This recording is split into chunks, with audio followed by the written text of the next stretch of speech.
ஒரு சின்ன மசாலா உங்களுக்கு நான் சொல்லுகிறேன். நம்முடைய வாழ்க்கைக்காக ஒரு 12 நாள் 12 விஷயத்தை எடுத்துட்டு போய்க்கலாம். பெருமானார் ஸல்லல்லாஹு அலைஹி வஸல்லம் அன்னவர்களிடத்துல ஒரு கிராமவாசி வந்தார். நாயகமே, நான் 5 நேரம் கரெக்டா தொழுதுறேன், 5 நேரம் கரெக்டா தொழுதுருவேன், அல்லாஹ் சொல்லி இருக்கிறான். சுன்னத் தொழுதுறேன், லுஹா தொழுதுறேன், அவாபில் தொழுதுறேன், தஹஜ்ஜுத் தொழுதுறேன், நீங்க தொழுதுக்காக இதெல்லாம் கரெக்ட். ஆனா எனக்குன்னு மட்டும் தனியா ஒரு தொழுக வேணும், சொல்லுங்க. அதை நான் தொழுதா ரிசுக்கு என் வீட்டை தேடி வரணும், பொருளாதாரம் என் வீட்டை தேடி வரணும், கவலை இருக்க கூடாது, சந்தோஷத்திலேயே வாழணும். அப்படி ஒரு தொழுகை எனக்கு வேணும். பெருமானார் அவரை பார்த்து அப்படி சிரிக்கிறாங்க.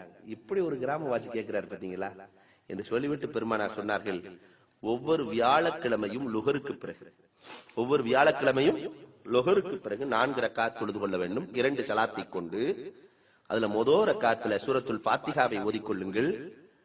10 முறை இன்னா அன்சல்னாவை ஓதிக்கொள்ளுங்கள். ஒரு குல் ஹுவல்லாஹ். சூரத்துல் ஃபாத்திஹா 10 முறை இன்னா அன்சல்னா, ஒரு குல் ஹுவல்லாஹ்.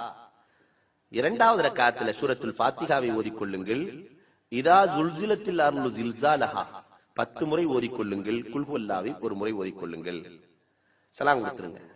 3வது அடுத்த 2 ரக்காத்துல சூரத்துல் ஃபாத்திஹாவுக்கு பிறகு 10 முறை வல் ஆதியாத் லப்ஹன் ஓதிக்கொள்ளுங்கள். ஒரு குல் ஹுவல்லாஹ், ஒரு குல் அஊது பிரப்பில் ஃபலக். 2வது ரக்காத்துல ஃபாத்திஹாவுக்கு பிறகு குல் யா அய்யுஹல் காஃபிரூன் 10 முறை ஓதிக்கொள்ளுங்கள். குல் ஹுவல்லாஹ் ஒரு முறை, குல் அஊது பிரப்பின் நாஸ் ஒரு முறை. இதை ஓதி தொழுது விட்டு அல்லாஹ்விடத்திலே கேட்டால் அல்லாஹ் ரப்புல் ஆலமீன் ரிஸ்கை கொண்டு வந்து கொட்டுவான். அந்த கிராமவாசி சொல்றாரு, அதுக்கு பிறகு நான் மார்க்கெட்டுக்கு போனேன்னா என்னை வாடிக்கையாளர்கள் ஈ மொய்த்ததை போன்று மொய்ப்பார்கள். எல்லா கடையும் பூட்டி வச்சிருப்பான், ஆனா எனக்கு மட்டும் ரிஸ்க் அல்லாஹ் கொட்டு கொண்டு கொட்டுனான். இப்படி ஒரு தொழுகையை பெருமானார் சொல்லி இருக்கிறார்கள். நாளையிலிருந்து, நாளைக்கு வியாழக்கிழமை இன்ஷா அல்லாஹ், நாளையிலிருந்து இதை வாழ்நாள் முழுக்க கடைபிடிப்போம். அல்லாஹ் அருள் செய்வானாக. வாஹிரு தவானா அல்ஹம்துலில்லாஹி ரப்பில் ஆலமீன்.